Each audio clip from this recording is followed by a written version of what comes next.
नमस्कार, मैं संजय प्रभाकर। चंद घंटे बचे हैं, काउंटडाउन चल रहा है। समूची दुनिया को बेसब्री से इंतजार है एप्स्टीन फाइल्स के पब्लिक किए जाने का। दुश्मन ही नहीं, कई आस्तीन के सांप टाइप के दोस्त भी अपने रसूखदार दोस्त के नाम और उसकी तस्वीर आने की चाहत में घड़ी की सुई पर टकटकी लगाए बैठे हुए होंगे।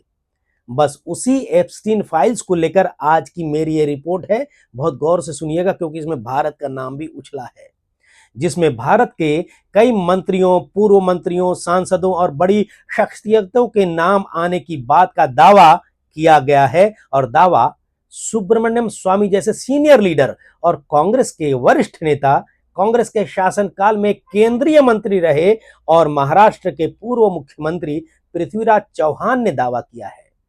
उनके निशाने पर प्रधानमंत्री नरेंद्र मोदी हैं और चौहान का दावा है कि 19 दिसंबर के बाद देश में बड़ा राजनीतिक बदलाव देखने को मिल सकता है और यहां तक कि प्रधानमंत्री भी बदल सकता है। संभव है कि अगला प्रधानमंत्री मराठी हो, ऐसा उनका बयान है। ये वही ट्रेटर हैं, देशद्रोही कांग्रेसी नेता हैं। माफ कीजिएगा, देखिए ये शब्द ट्रेटर मेरे शब्द नहीं है, ये शब्द हैं बीजेपी के सीनियर लीडर संबित पात्रा के। वो मैं दोहरा रहा हूं, ये मेरे शब्द नहीं है और मैं बोल भी नहीं रहा हूं उनको। और देखिए, ये वही कांग्रेसी नेता हैं जिन्होंने एक दिन पहले ही अपने देश के खिलाफ बहुत ही बड़ा और आपत्तिजनक और शर्मनाक बयान दिया। देखिए, उन्हें ट्रेटर और देशद्रोही बीजेपी के सांसद संबित पात्रा ने कहा, जो मैंने इंडिया टुडे के न्यूज चैनल पर बोलते हुए सुना। और कारण क्या है कि इनको ट्रेटर कहा गया, वो सुनिए, फिर आएंगे मुद्दे पर। देखिए, कारण यह है कि चौहान ने ऑपरेशन सिंदूर में भारत की हार की बात की, जिन्होंने अपने बयान में कहा कि ऑपरेशन सिंदूर के पहले ही दिन भारत पूरी तरह हार गया था। 7 तारीख को आधे घंटे की जो हवाई लड़ाई हुई उसमें भारत को नुकसान हुआ और उसी दिन यह स्पष्ट हो गया कि ऑपरेशन सफल नहीं रहा। हमारे फाइटर जेट्स को उड़ान भरने से रोका गया क्योंकि उन्हें मार गिराए जाने का खतरा था। यह कोई जमीन पर लड़ी गई जंग नहीं थी, बल्कि हवाई और मिसाइल स्तर की कार्रवाई थी, जिसमें भारत को अपेक्षित सफलता नहीं मिली। ये उनका बयान है। और उनकी बेहयाई देखिए, उनकी बेहयाई।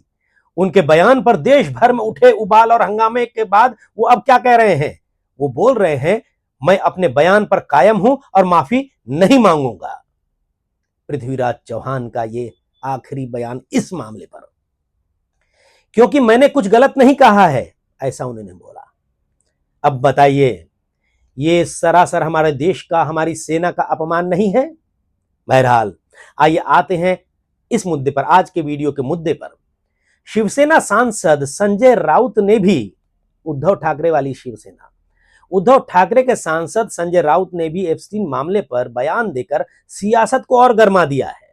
उन्होंने संकेतों में कहा कि 19 दिसंबर को एक बड़ा राजनीतिक विस्फोट होगा, जिसका असर अमेरिका तक दिखेगा। राउत ने दावा किया कि इस घटनाक्रम के बाद प्रधानमंत्री नरेंद्र मोदी सत्ता में नहीं टिक पाएंगे। ये उनका दावा है।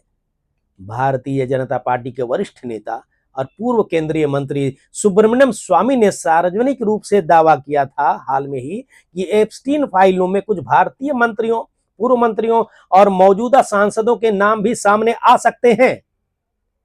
उनके इस दावे ने भारत में भी राजनीतिक गलियारों में हलचल पैदा कर दी है।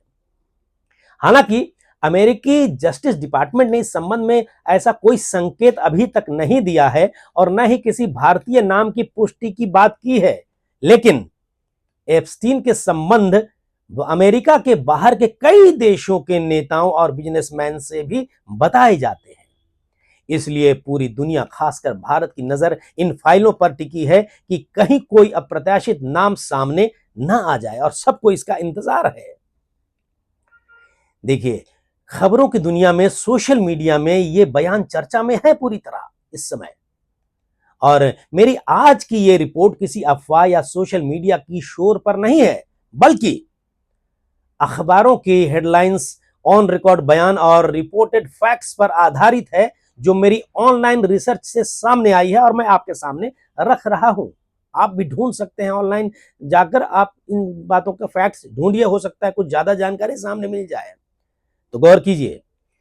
अमेरिका में 19 दिसंबर 2025 को जेफरी एप्स्टीन फाइल्स के सार्वजनिक होने के से ठीक पहले भारत में कांग्रेस के वरिष्ठ नेता और महाराष्ट्र के पूर्व मुख्यमंत्री पृथ्वीराज चौहान का बयान सुर्खियों में आ गया है। डेक्कन हेरल्ड ने पीटीआई के हवाले से हेडलाइन दी, India could get new PM soon, claims Prithviraj Chauhan, says comments link to Epstein files release. Lokshahi news ने हेडलाइन चलाई, the biggest political earthquake in the country will happen on December 19। वहीं मराठी मीडिया में ABP माझा, लोकमत और लोक सत्ता ने इस बयान को प्रमुखता से प्रकाशित किया। अब इस पूरे मामले को समझने के लिए सबसे पहले पृथ्वीराज चौहान का वही बयान रखना जरूरी है आपके सामने, जो मीडिया में प्रकाशित हुआ है और इस समय मीडिया में छाया हुआ है। पृथ्वीराज चौहान के मुताबिक 19 दिसंबर को अमेरिका में जेफरी एप्स्टीन से जुड़ी फाइलें सार्वजनिक होने जा रही हैं। इन फाइलों में दुनिया के कई बड़े और ताकतवर लोगों के नाम हैं। कहा जा रहा है कि इसमें Donald Trump, bill Clinton, Bill Gates और ब्रिटेन के प्रिंस एंड्रयू जैसे नाम भी शामिल हैं। कुछ तस्वीरें हालांकि अभी प्रकाशित हो चुकी हैं। अगर ये फाइलें पूरी तरह सामने आती हैं तो देश दुनिया की राजनीति में बड़ा भूचाल आएगा। भारत में भी इसका असर हो सकता है। और मुझे लगता है कि, यानी पृथ्वीराज चौहान कह रहे हैं अपने बयान में, और मुझे लगता है कि 19 दिसंबर के बाद देश में, भारत में बड़ा राजनीतिक बदलाव देखने को मिल सकता है। यहां तक कि प्रधानमंत्री भी बदल सकता है। संभव है कि अगला प्रधानमंत्री मराठी हो। ये बयान पृथ्वीराज चौहान का। इस बयान के बाद एबीपी माझा की रिपोर्टिंग में पृथ्वीराज चौहान के हवाले से एक और बेहद संवेदनशील बात दर्ज की गई है, जहां पृथ्वीराज चौहान का दावा है, काही आजी माजी खासदार आहेत, मराठी में कह रहे हैं, काही आजी माजी खासदार आहेत, यापेक्षा जास्त काही मी बोलणार नाही।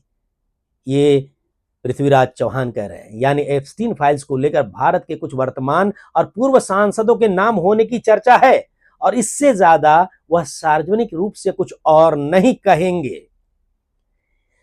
ये कथन एबीपी माझा में प्रकाशित हुआ। लोकमत और लोकसत्ता ने भी इसी कथन को भारत के आजी माजी खासदारों के नाम होने की चर्चा इस रूप में रिपोर्ट किया है। और यहां ये साफ करना बहुत जरूरी है मेरे दोस्तों, ये पृथ्वीराज चौहान का कथन है और राजनीतिक आकलन है, न कि किसी अदालत या जांच एजेंसी का निष्कर्ष है, न ही कोई ऑर्डर है या फिर फैसला है।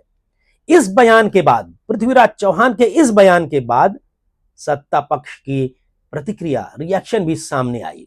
मिड डे और पीटीआई के अनुसार महाराष्ट्र के मंत्री और बीजेपी नेता चंद्रशेखर बावनकुले ने इस पूरे दावे को डेल्यूजनल यानी भ्रमपूर्ण और बेबुनियाद करार दिया है। द स्टेट्समैन ने हेडलाइन लगाई, Fadnavis mocks Prithviraj Chauhan over new PM remarks. यानी महाराष्ट्र के मुख्यमंत्री देवेंद्र फडणवीस ने भी इस बयान को हवा में उड़ा दिया, मजाक में उड़ा दिया। अब यहां यह समझना जरूरी है कि जिस जेफरी एप्स्टीन का केस का हवाला देकर यह पूरा राजनीतिक बयान दिया गया, वह अमेरिका में नाबालिगों की सेक्स ट्रैफिकिंग और यौन शोषण जैसे गंभीर आरोपों से जुड़ा रहा है। आप जानते होंगे, नहीं तो आप जाइए गूगल में टाइप कीजिए, आपको सारे इंफॉर्मेशन सामने आ जाएंगे। बहरहाल आगे सुनिए। 2019 में एप्स्टीन की जेल में मौत हो गई, जिसे आधिकारिक तौर पर आत्महत्या बताया गया। आधिकारिक तौर पर आत्महत्या बताया गया। एप्स्टीन की मौत के बाद भी अमेरिकी एजेंसियों और अदालतों के पास उससे जुड़े फ्लाइट लॉग्स, कॉन्टैक्ट लिस्ट और तस्वीरें मौजूद रहीं, जो फाइल्स में है। अमेरिकी मीडिया जैसे सीबीएस न्यूज, इन सब की रिपोर्टिंग के अनुसार एप्स्टीन स्टेट से जुड़ी हजारों तस्वीरों के एक बैच में डोनाल्ड ट्रंप और पूर्व राष्ट्रपति बिल क्लिंटन की तस्वीरें भी शामिल थीं। कुछ तस्वीरें सामने आई भी हैं, पब्लिश हुई भी हैं। अब बहुत सारी का सबको इंतजार है। और उसी रिपोर्टिंग में Bill Gates, Woody Allen, Steve Bannon, Richard Branson और लैरी समर्स जैसे नामों का जिक्र भी कुछ रिपोर्ट्स में सामने आया है। हालांकि उसी रिपोर्टिंग में यह बात स्पष्ट रूप से कही गई है कि किसी तस्वीर या नाम का होना अपने आप में अपराध यानी क्राइम सिद्ध नहीं करता। डोनाल्ड ट्रंप ने भी सार्वजनिक तौर पर कहा है कि एप्स्टीन के साथ बहुत लोगों की तस्वीरें हैं और इससे कोई आपराधिक अर्थ नहीं निकाला जा सकता। वहीं देखिए, बिल क्लिंटन के मामले में भी उनके प्रवक्ता जो है, उनके स्पोक्स पर्सन का यह स्टेटमेंट रिकॉर्ड पर है कि उन्होंने 2002-2003 के दौरान कुछ यात्राएं की थी, लेकिन उन्हें एप्स्टीन के अपराधों की जानकारी बिल्कुल नहीं थी। प्रिंस एंड्रयू का नाम भी इसमें सामने आया।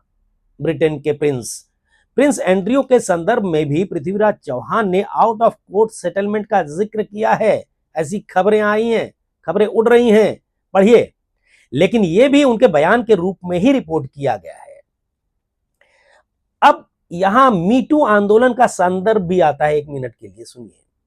मीटू के ने जो है, मीटू का जो एक तरीके से अभियान आंदोलन चला था कुछ साल पहले, ये जो दुनिया भर में ताकतवर लोगों के खिलाफ यौन शोषण के मामलों में जवाबदेही और ट्रांसपेरेंसी की मांग को मजबूत किया था उस आंदोलन ने, उस अभियान ने। जबकि एप्स्टीन के सीधे सीधे सेक्स ट्रैफिकिंग और नाबालिगों के शोषण से जुड़ा हुआ है। दोनों का संबंध जो है सत्ता, प्रभाव और सिस्टम की चुप्पी पर सवाल उठने से है। लेकिन कानूनी तौर पर दोनों अलग अलग संदर्भ हैं, अलग अलग मामले हैं, सब्जेक्ट्स हैं। अब सबसे अहम सवाल यह है कि क्या डोनाल्ड ट्रंप की कुर्सी खतरे में है? बहुत लोग सोच रहे होंगे। और तथ्य यही है कि केवल किसी फाइल में नाम आने या फोटो सामने आने से अमेरिका में राष्ट्रपति की कुर्सी नहीं जाती है। वहां इंपीचमेंट और सत्ता परिवर्तन जैसी प्रक्रियाएं सॉलिड, बिल्कुल ठोस, अदालत में टिकाऊ सबूत होने चाहिए और सीनेट में बहुमत पर निर्भर करती है। इसलिए इस समय जो दिखाई दे रहा है और जो चर्चे में है, वह राजनीतिक दबाव और ट्रांसपेरेंसी की डिमांड है, न कि स्वतः सत्ता परिवर्तन की बात है। और देखिए, भारत में पृथ्वीराज चौहान का बयान इसी अंतर्राष्ट्रीय घटनाक्रम को भारतीय राजनीति से जोड़ने वाला एक राजनीतिक आकलन है, एक पॉलिटिकल स्टंट कहा जा सकता है चर्चे में रहने के लिए, जिसे विपक्ष ने उछाला और सत्ता पक्ष ने खारिज कर दिया सिरे से। इसलिए निष्कर्ष यही है कि 19 दिसंबर के बाद एप्स्टीन फाइल्स का खुलना एक बहुत बड़ा वैश्विक घटनाक्रम हो सकता है। कई बड़े नामों पर सवाल उठ सकते हैं और रेपुटेशनल रिस्क बढ़ सकता है। लेकिन दोष सिद्ध होना, गुनाह साबित होना, कुर्सी जाना या सरकार गिरना, यह सब तभी होगा जब सॉलिड यानी ठोस कानूनी सबूत सामने आएंगे, जब तब। और पत्रकारिता की हमारी जिम्मेदारी यही है कि हम दावे को दावा, हेडलाइन को हेडलाइन और फैक्ट को फैक्ट के रूप में पेश करें, ताकि खबर भी मजबूत रहे और कानूनी तौर से पूरी तरीके से हम आपके सामने बात करें। नमस्कार।